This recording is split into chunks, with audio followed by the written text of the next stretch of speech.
네, 안녕하십니까. 러너인바입니다. 저는 매달 700km에 가까운 거리를 달리면서 여러분들에게 정보를 드리고 있는 러너입니다.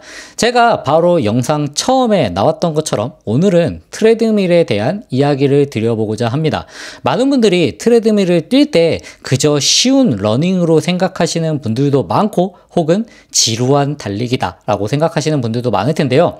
날씨가 많이 추워짐에 따라서 그리고 미세먼지가 심해짐에 따라서 우리는 트레드밀을 종종 그리고 자주 빈도를 높게 뛰게 될 수밖에 없습니다. 5분 페이스라고 하는 거는 저에게 상당히 쉬운 강도 혹은 워밍업에 가까운 강도라고 할 수 있는데요. 근데 저는 이날 심박수가 175까지 올라갔습니다. 왜 이런 일이 발생했을까요? 숨이 턱끝까지 차올라서 더 이상 말하지 못하는 상황까지 갔는데요. 체감 강도는 제가 보통 대회 때 느끼는 강도라고 할 수 있습니다. 대략 3분 30초 페이스로 뛸 때와 거의 동일한데요.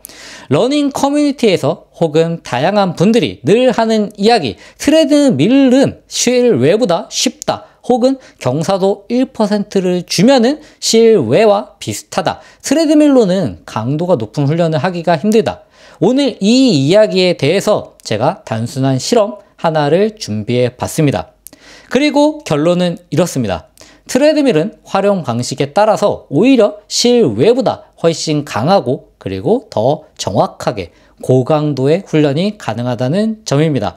바로 가도록 하겠습니다. 네, 오늘 제가 뛰었던 방식은요, 아주 단순한 실험입니다. 저는 속도와 시간은 거의 그대로 유지했습니다.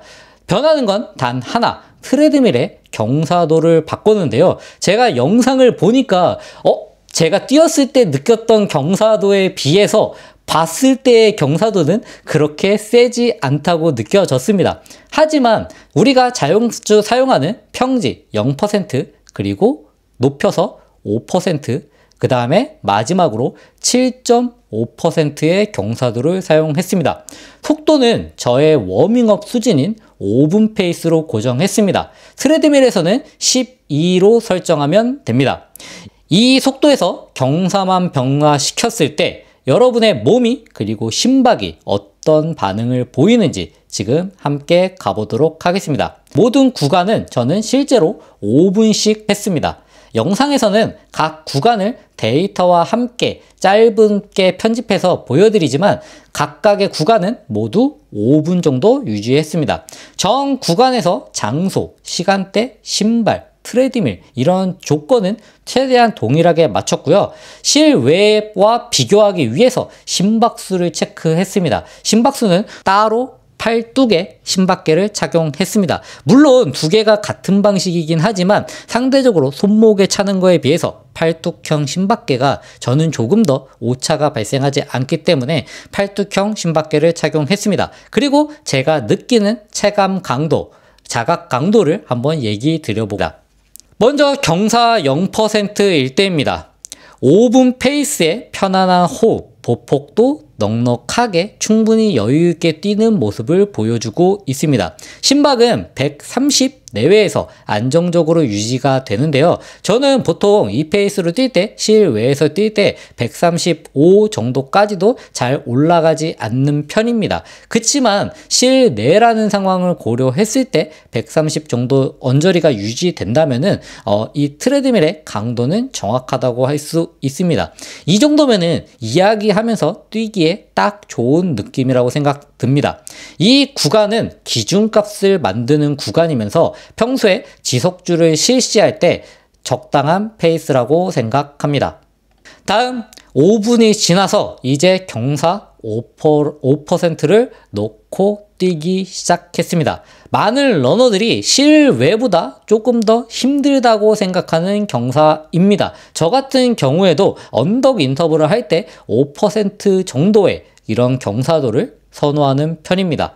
속도는 그대로인데 심박이 곧바로 150대 중반까지 올라갔습니다. 사실 생각보다 되게 심박이 금방 올라가서 당황을 하기도 했는데요. 상체가 아주 조금 앞으로 기울기 시작하고 착지 지점이 살짝 앞쪽으로 당겨지는 게 느껴졌습니다. 종아리보다는 대퇴 전면을 체중으로 끌어올리는 느낌이 강했습니다.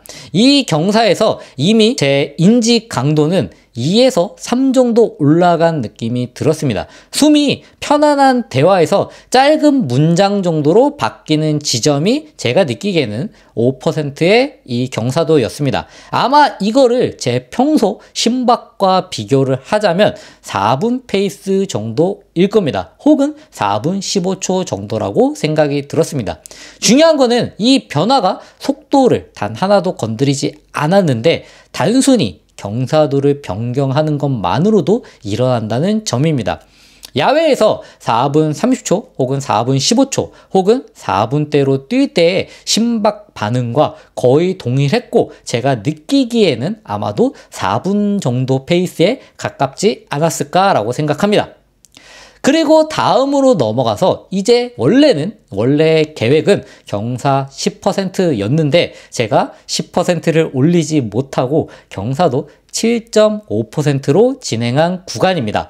원래는 10으로 하려고 했지만 올리면 못 버틸 것 같아서 다소 소극적으로 한번 진행해봤습니다. 영상에선 20초이지만 실제로는 5분 정도를 뛰었습니다. 시작 10초만 지나도 케이던스가 자연스럽게 총천걸음으로 빨라졌고 보폭이 줄어드는 게 느껴졌습니다. 정말 거기 서 있을 때는 경사도가 강하다라는 느낌이 들었습니다. 엉덩이와 햄스트링을 강제로 끌어다 써는 느낌이 들었는데요. 호흡은 짧고 강해지고 심박이 170을 넘어서 173, 4, 5까지 급격하게 올라갔습니다. 제가 느낀 강도는 대략 인지 강도는 7 이상이라고 생각했습니다. 말이 제대로 나오지 않는 구간인데요. 실외 언덕을 뛰는 느낌이 아니라 그냥 인터벌 페이스를 뛰는 느낌 그대로였습니다. 평지에서 3분 30초를 달릴 때 제 대회 페이스를 달릴 때의 심박과 비슷했습니다. 바로 그 고강도의 경사 체감이 7.5에서 느끼는 것이라고 생각이 들었습니다. 자, 이제 데이터를 하나로 묶어서 구조적으로 변화를 한번 분석해 보도록 하겠습니다. 경사 0일 때 130 내외로 심박수가 유지됐고 인지 강도는 3에서 4, 평소 지속주의 시작이나 조깅 정도였습니다. 종아리 정경골 위주의 반발력을 충분히 사용할 수 있는 느낌이 들었습니다. 다음에 5%로 올렸을 때는 심박수가 150 중반을 넘어가기 시작했고 인지 강도도 5에서 6 정도라고 생각이 들었습니다. 제가 느끼기에는 존2의 완전 끝자락 혹은 존3 초입이라고 생각이 들었습니다. 평지 페이스로 환산하자면 대략 4분 페이스 정도를 뛰는 느낌이 들었습니다. 대퇴 전면의 부하가 급격하게 증가했고 지면의 반발력이 줄어들었습니다. 그렇기 때문에 내가 발을 놓고 튕긴다는 느낌보다는 발을 옮기기에 조금 바빴습니다. 그리고 대망의 마지막, 제가 원래 10%를 하려고 했지만 하지 못한 7.5%의 경사도에서는요, 제 심박수가 170 중반까지 올라갔고 제가 느끼는 인지 강도는 아마도 7 정도라고 생각이 들었습니다. 페이스로 환산하자면 3분 30초에서 3분 40초 정도의 강도로 느껴졌습니다. 그리고 엉덩이, 햄스트링이 극단적으로 사용이 된다고 느꼈고 수직 저항을 느낄 수 있었습니다. 단순히 경사가 올라가니까 더 힘들다의 수준을 넘어서 경사 하나로 모든 러닝 요소가 구조적으로 바뀌는 느낌이 들었습니다. 지면 반발력도 0에서는 지면 반발력을 활용해서 앞으로 나아가는 느낌이라면 5% 정도부터는 이 반발력을 잘 못 쓰는 느낌, 그리고 발목의 각도가 커지면서 대퇴 전면의 부하가 올라갔습니다.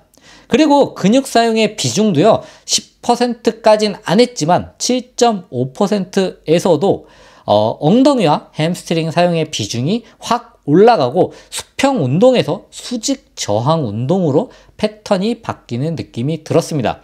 그리고 강도 자체는요, 실외에서는 바람, 지면의 경도, 그리고 다양한 것들이 섞여서 정확한 강도 조절이 애매하지만 트레드밀에서는 경사를 1% 단위로 그리고 0.5% 단위로 정확하게 제어할 수 있기 때문에 속도를 고정한 채 정확한 훈련이 가능해진다는 생각이 들었습니다. 이러한 구조적인 변화 때문에 속도는 그대로였지만 심박이 정말 폭발적으로 올라갔습니다. 자, 그러면은 제가 이렇게 훈련을 하고 나서 든 생각이 겨울철 훈련으로 트레드밀에 경사도를 활용하는 게 나쁘지 않겠다는 생각이 들었습니다. 그래서 어떤 분들에게 어떤 정도의 접근이 괜찮을까라고 생각을 해봤고, 제가 생각하는 경사 훈련법 한번 정리를 해봐 드려보도록 하겠습니다.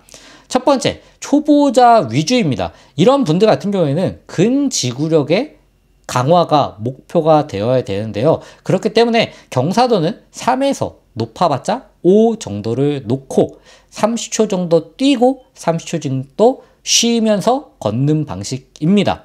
이렇게 하게 되면은 무릎 부담 없이 엉덩이와 대퇴 근육을 자연스럽게 활성화시킬 수 있을 거라고 생각합니다.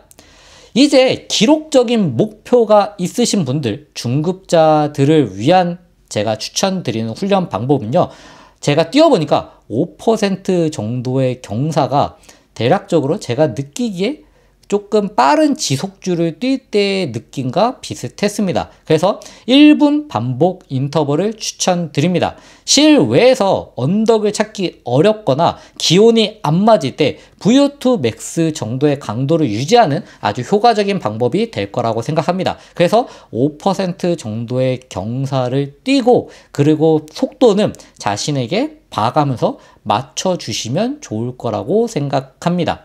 제가 추천드리는 거는 대회 1분 정도 뛰었을 때 맨 마지막에 대회 심박 언저리까지 가둔 정도의 강도로 설정하는 것입니다. 마지막으로 상급자, 그러니까 서브 3 이상의 목표를 가지신 분들에게 추천드리는 거는요, 경사도 7% 정도를 놓고 20에서 30초 정도 강하게 뛰어보는 것입니다. 경사만으로도 충분히 고강도 자극이 된다고 생각합니다. 마지막으로 부상과 안전에 대한 이야기를 드려보고자 합니다.